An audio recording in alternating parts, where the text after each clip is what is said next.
रहमान रहीम। देखिए, बात ये है कि हमेशा जो मामलात हैं, जो सियासी लोग होते हैं या सियासी पार्टीज होती हैं, उनके दरमियान कितना ही तनाव क्यों ना हो, वो सियासी प्लेटफॉर्म पर ही हल होते हैं और गुफ्त शनीद के जरिए होते हैं। डे वन से जो बानी पीटीआई का मौक़िफ़ है और जिस तरह से वो पिछले दिनों से मतलब है कि वो अपने निशाने पे उन्होंने गोलाबारी जो अल्फाज की वो करते हैं, वो पाकिस्तान की अफवाज को और उनके सरबराहान को रखा हुआ था। और फिर ख़ास तौर पर वो कहते थे कि अगर मैं बात करूँगा तो सिर्फ एस्टेब्लिशमेंट पे करूँगा। उसकी बुनियादी वजह ये है कि उनकी आज तक कभी सियासी ट्रेनिंग तो हुई नहीं है। वो मतलब है उनके उनके लाडलेपन ने, जो कि उनको मुख्तलिफ औकात में मुयस्सर आता रहा, उनकी वो मतलब मिजाज को भी बिगाड़ दिया। यही वजह है कि 9 मई का जो मतलब है कि ये एक अफसोसनाक वाक़या जो कि पाकिस्तान की तारीख में स्याह दिन के तौर पर याद रखा जाएगा, वो रूनुमा हो जाता है। तो ये जो माइंड सेट है, मैं समझता हूँ कि इस माइंड सेट के साथ मामलात बेहतरी की तरफ नहीं जा सकते।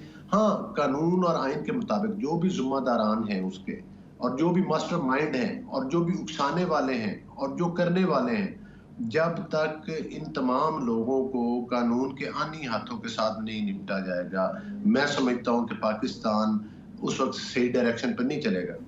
ये अलग बात है अली कि गौर अब बलोच साहब, अभी आपने एक बड़ी अच्छी बात की करप्शन के हवाले से। बिल्कुल करप्शन को जड़ से उखाड़ फेंकना चाहिए। वो तो एक नाहल थे, वो बिल्कुल लाडले थे, जो भी था। आपकी हुकूमत, पीडीएम की हुकूमत में भी आप लोग थे, निगरान सेटअप में भी बहुत से लोग आपकी हुकूमत में मौजूद हैं। अब आपकी हुकूमत है। पाकिस्तान की तहरीक का एक बड़ा स्कैंडल है गंदम का स्कैंडल। इस स्कैंडल जिसमें बेचारे काश्तकार जो आपके इलाके के भी होंगे मर के रह गए हैं, जिस पे आज के दिन महकमा फूड ने आज के दिन ये कहा है कि हमने एक भी बारदाना जारी नहीं किया, इसलिए कि कुछ मामला इंक्वायरी की तरफ जा रहे हैं। अब जो करप्शन हुई है उसमें तो बड़े बड़े सिंपल सा होना ना, किसने मंगवाई गंदम, किस कौन कौन इसमें इन्वॉल्व है। तो फिर आप उस करप्शन का जो राज है वो अफशा क्यों नहीं कर रहे अब तक? देखिए राना साहब, आपने बहुत अच्छा सवाल किया है और बिल्कुल करना भी चाहिए। बुनियादी तौर पर बात ये है कि देखें, ये जो स्कैंडल सामने आया जिसमें कि पाकिस्तान में ऑलरेडी गंदम काश्त हो चुकी थी, पाकिस्तान में गंदम की जो क्रॉप है वो बम्पर क्रॉप एक्सपेक्ट की जा रही थी, तो उसमें इतनी ज़्यादा क्वांटिटी में गंदम को बाहर से मंगवाना बिल्कुल ये मुनासिब नहीं था। और यही वजह है कि मैं तो समझता हूँ कि शहबाज शरीफ साहब ने ये जो इनिशिएटिव लिया है और उन्होंने मतलब है कि इस चीज़ को निशानदही की है और ज़िम्मेदारों के लिए ज़ाहिर है तयन के लिए काम शुरू हो चुका है हुकूमती लेवल के ऊपर। और बिल्कुल मैं समझता हूँ, हाँ, किसान इस वक्त जिनकी गंदम नहीं उठाई जा रही, आपकी बात दुरुस्त है, वो परेशान हैं और हम तवक्को करते हैं हुकूमत पंजाब से भी। वफाक ने तो पास्को ने तो खरीदारी की है और उसका टारगेट भी बढ़ाया है, लेकिन सूबे भी उठाएंगे, लेकिन ख़ास तौर पर पंजाब में हमारी गवर्नमेंट है, तो उसके लिए बिल्कुल एक संजीदगी के साथ गौर हो रहा है। डॉक्यूमेंट्स पे साइन मौजूद है कि गंदम किसके कहने पे मंगवाई गई, डॉक्यूमेंट्स मौजूद हैं कि गंदम कहाँ से आई। तो फिर अब उन लोगों के ख़िलाफ़ कार्रवाई क्यों नहीं हो रही? उनको गिरफ्त में क्यों नहीं लिया जा रहा? उनको इबरत का निशाना क्यों नहीं बनाया जा रहा? क्या आपके पास भी, आपकी हुकूमत में भी इमरान खान की हुकूमत के कोई ऐसे लोग मौजूद हैं जो ये कुछ नहीं होने दे रहे?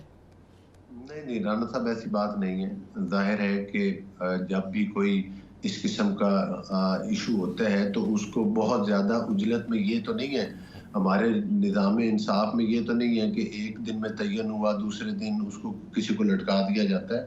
ज़ाहिर है इंक्वायरीज हो रही हैं, उसके बाद इस मामले को ये भी गौर किया जा रहा है कि आया इसके ऊपर जो है वो इदारों की कोई कमेटी बनाई जाए या इसको नैब में भेजा जाए, और जो भी ज़िम्मेदारान हैं उनको कानून के कटहरे में आना पड़ेगा, और वो मैं हूँ या आप हों या कोई भी हो।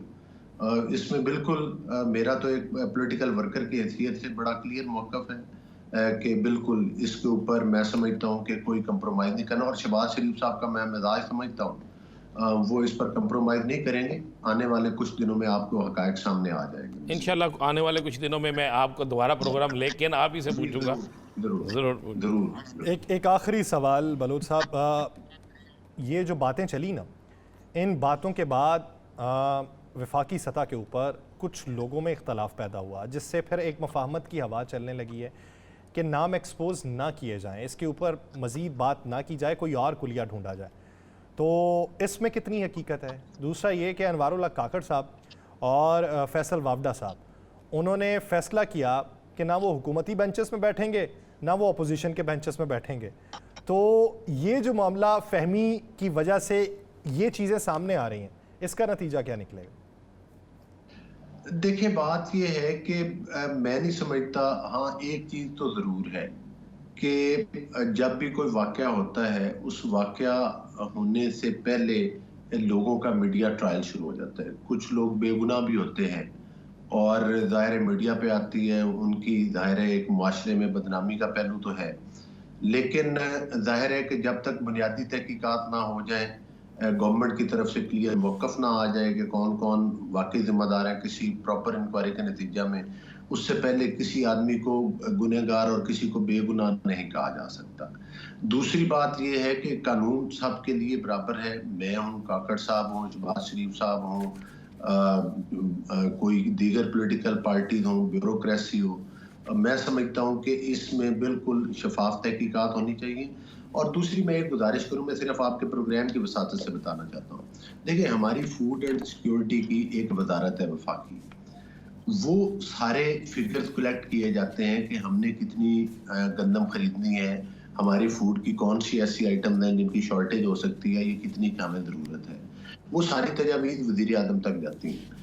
और मैं ये नहीं है कि वज़ीर आज़म, कोई भी वज़ीर आज़म, वो काकड़ साहब हों, वो कोई भी हो, वो कोई बराह रास्त ऑर्डर कर देते हैं कि इतनी फलां चीज़ मंगवा लो, इतनी फलां चीज़ भेज दो। हर चीज़ की एक प्रॉपर वजारत है और वो जिम्मेदार है। तो जाहिर है कि ये भी देखना है कि अगर उस वक्त के वज़ीर आज़म को आए तो वो फिगर कहाँ से आए, किन लोगों ने अप्रूवल मांगी, फिर उन्होंने अपने तरीके के साथ उसको किस तरह से चेक किया या चेक ना किया कि ये कि क्या सदाकत है इसमें। तो ये सारी चीज़ें अभी जाहिर है इंक्वायरी में सामने आएंगी। चलें जी, हम इंतज़ार करेंगे बलोच साहब के अल्लाह करे कि हमारी हयाती में ये फ़ैसला हो जाए। हम ये दुआ करेंगे कि हमारी हयाती में ये फ़ैसला हो जाए, क्योंकि हम बहुत से फ़ैसले आज तक हम नहीं देख सके। अगर ये फ़ैसला हो गया और वाकई असल बंदे पकड़े, तो मैं आपके गांव आकर आपको दोनों हाथों से सलूट भी करूंगा और मैं कहूँगा कि बलोच साहब हाथ दे, मैं चूमने हैं। और अगर ऐसा ना हो सका तो फिर आप अपने ज़मीर के मुताबिक फ़ैसला कीजिएगा ज़रूर। नहीं, मैं आप प्रोग्राम में बुलाएं, जब बुलाएं मैं हाजिर हूँ आपके साथ।